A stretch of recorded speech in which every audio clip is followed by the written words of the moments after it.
Hey guys, welcome to my term project for English 20-1 for Miss Sapiak. I hope you guys enjoy this roller coaster of lessons regarding relationships in my life, in others' lives, and in a character's life from a book.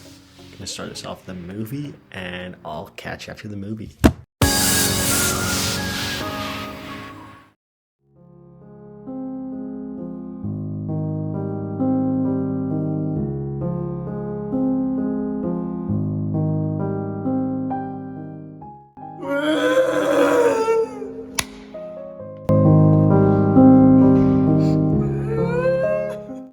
Life hasn't been the same lately.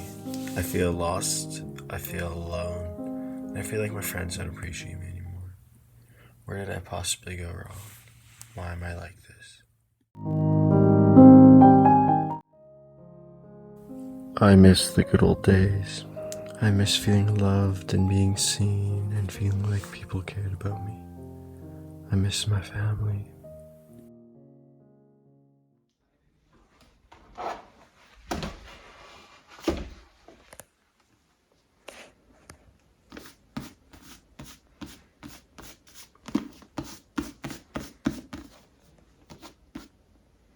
Holy Bible. For God so loved the world that he gave his one and only Son, that whoever believes in him shall not perish but have eternal life. Whoa. But we know that love is this, that while we were still sinners, Christ died for us.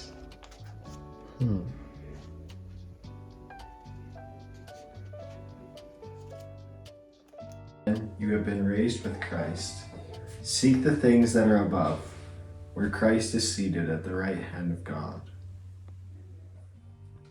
Set your mind on things that are above, not on things that are on earth. For you have died, and your life is hidden with Christ in God. When Christ, who is your life, appears, then you also will appear with him in glory.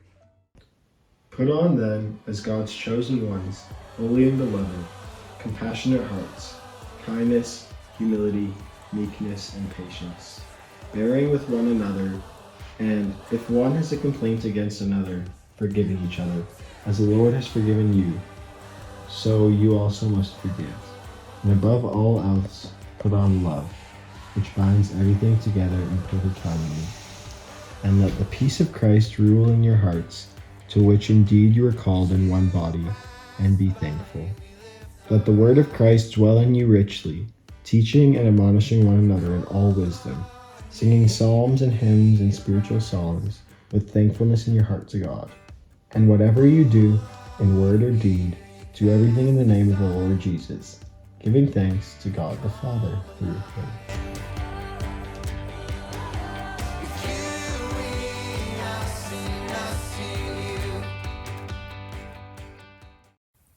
I was lost, I was alone, I was empty, but now I found a friend like no other. I found Jesus. Now,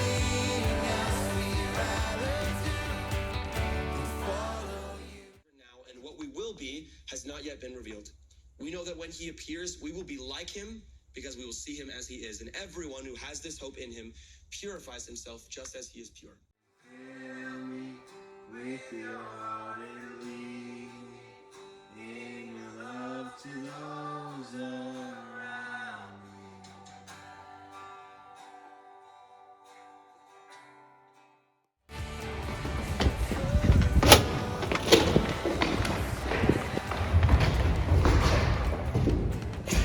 Hey everyone, I hope you enjoyed that movie. That was just a reflection on how Christ's love has changed my life, and hey, it's just propelled me forward. He's definitely been a healthy friend to have, and yeah, been super good for me. Next, we're gonna move into an interview with one of my friends, Kingston, with Catherine as the camera lady. So I hope you enjoy that, and I'll see you right after then.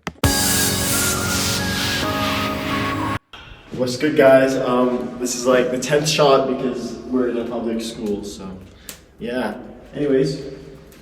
Shane, how do you perceive yourself? Great question. I think that's something I struggled with a lot of my life. Of like, who am I?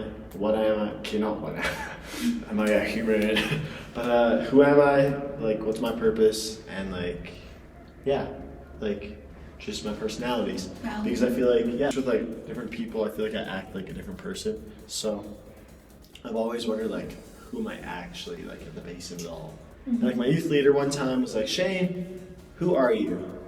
I was like, oh, I don't know. I had no idea how to answer that question. But the older I get, the more I hang around with friends, and the more I find myself in like the Bible, the more I find my identity in God and whatnot. I could say I'm a child of God. I'm a good friend. I love on others. I try and be there for people as much as possible. In terms of how I perceive myself as very caring, and I think sometimes that gets the best of me because I care too much, and like I overthink things people will do too much. But I think it's a good trait to have, and I think God's going to use it for so much good because I can love on others so deeply and so sincerely. And yeah, like what's coming to mind is like my best friend. He like injured he tore his ACL and his MCL, JK, I don't know. But he tore them both, and he was at home for like 3 months. So like a couple days after he got injured, I went to Walmart and like made a whole like gift care package and like wrote him a letter saying how much I loved him and like how awesome he was. Yo, it's the same guys! That's so funny. I see myself as a hard worker. I got lots of jobs. I have like 3 jobs, 4 jobs sometimes. I see myself as a hard worker, which I'm trying to cut down on so I can spend more time with friends and like work on that aspect of my life. How do you view me? I view you as kind of what you said, like a very caring person. I think you're really outgoing. Last year, when I first started hearing your voice, literally in my science classroom every morning. Science classroom, yeah. Miss Montgomery's. Yeah. I always heard you talk about youth group, and I know you got other people to go. That was, I went about it the wrong way. I thought you were joking for a really long time. I didn't think you were serious, and then I kind of got to know you a little bit. I was like, oh, okay. He actually likes this guy named Jesus. Yeah, I thought you were a little weird, but you're pretty chill now, so. Yeah, and how has our friendship evolved over time? Well, we weren't friends, and then, I don't know, I think, how did we even start talking? It was just like out of nowhere. There was literally, like I was talking to Maya and Jolene, and then I think sometimes like, I would chat. Yeah. I low-key forget about us last year. I don't remember talking to you last year. at the end of the year, we talk more. With what? Like just like in the hallways and stuff. Because that's when I started actually trolling people. So. And then this year, how did we become closer? I actually don't know. Was it this semester, last semester? This semester. I think it was religion class. And then we had spares, and Kingston and Catherine give a little wave for the camera.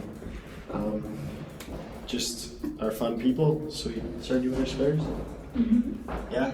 Hey Emma, do you want to come join our interview? It's a really quick question. Why are we interviewing? We're interviewing about me. How do you view me? What does that mean to you? Thanks for the guest appearance. How would I rather be viewed? I would rather be viewed as superior.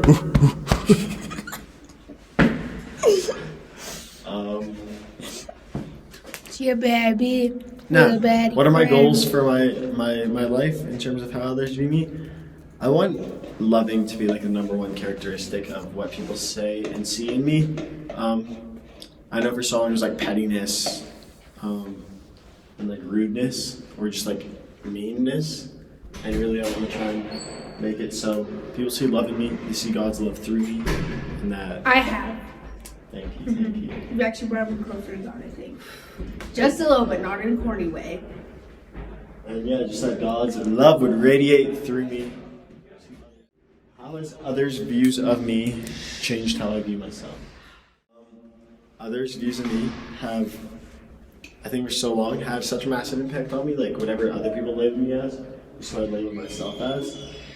But I've been trying to work on that and like see myself more so in God's light and how God views me and His promises for me, and not like what other people speak of me. Stop letting the worldly people control. Exactly. Yeah.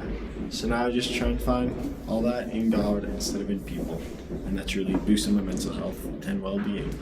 Thank you for watching today's episode of Term Project. Term Project. How people perceive it. Bye. What's up, everybody? Thank you for watching that clip of me and Kingston interviewing one another. Thank you, Kingston, for being part of that, and Catherine for helping to film. It was a great way just to see how others have impacted me and how I've impacted others, and how others perceive me and how I perceive others. So yes, great clip. And next we're gonna hop into a one-on-one video of me talking about Macbeth and how Lady Macbeth and Macbeth interact and their relationship and what we can pull and take away from it and learn. Hope you guys enjoy this next clip. Greetings, viewers! Welcome back to today's exploration of the complex dynamics between Macbeth and Lady Macbeth in Shakespeare's renowned tragedy. Today we're going to dissect the relationship solely through the profound words penned by Shakespeare himself. Let's start with Lady Macbeth's famous soliloquy in Act 1, Scene 5. Upon reading her husband's letter about the witch's prophecy, she reveals her ambition and her perception of Macbeth's character. And Lady Macbeth quotes this: "Lambest thou art in quarter, and shalt be what thou art promised, yet do I fear thy nature. It is too full of the milk of human kindness to catch the nearest way." Here, Lady Macbeth is acknowledging that Macbeth's ambitions, but is also doubting his resolve to seize the throne. She fears his nature, his inherent kindness, may hinder their path to power. This quote lays the groundwork for her subsequent manipulation of Macbeth. As the play progresses, we see Lady Macbeth's relentless ambition driving Macbeth to commit regicide. However, their relationship begins to unravel as guilt consumes them both. In Act 2, Scene 2, Macbeth returned from murdering King Duncan, and Lady Macbeth responds to shock and guilt with cold determination. "My hands are of your color, but I shame to wear hearts so white." And that was Lady Macbeth quoting that. In this quote, Lady Macbeth equates her hands stained with Duncan's blood to Macbeth's guilt-ridden heart. She urges him to conceal his fear and remorse, portraying her as a stronger, more resolute figure in the relationship. Which also, bringing in gender, kind of flips the gender norms at the time, of men being more bold, more courageous, and women being more gentle.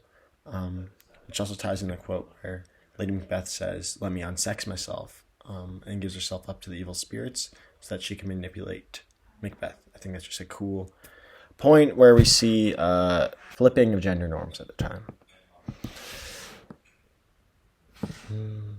However, as the consequences of their actions unfold, we witness Lady Macbeth's descent into madness.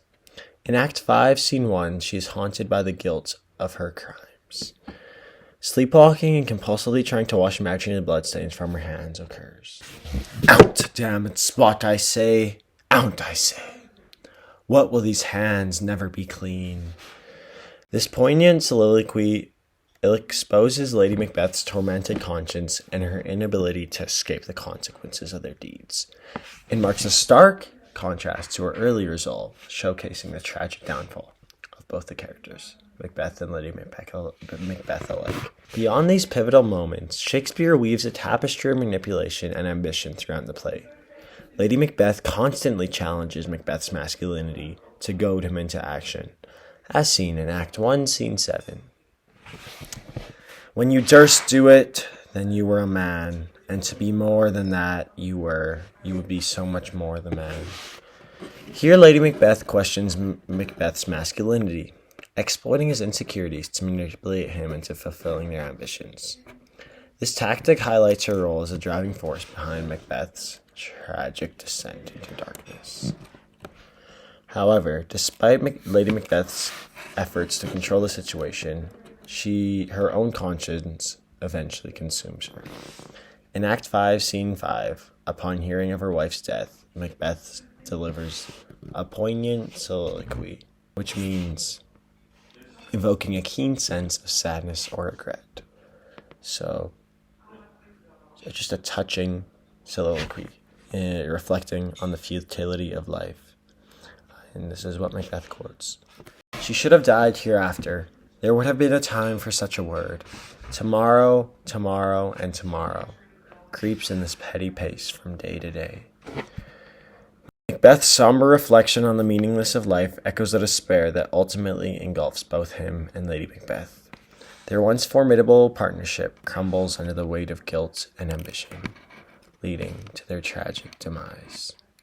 In conclusion, the relationship between Macbeth and Lady Macbeth is a nuanced exploration of power, ambition, and the consequences of unchecked ambition.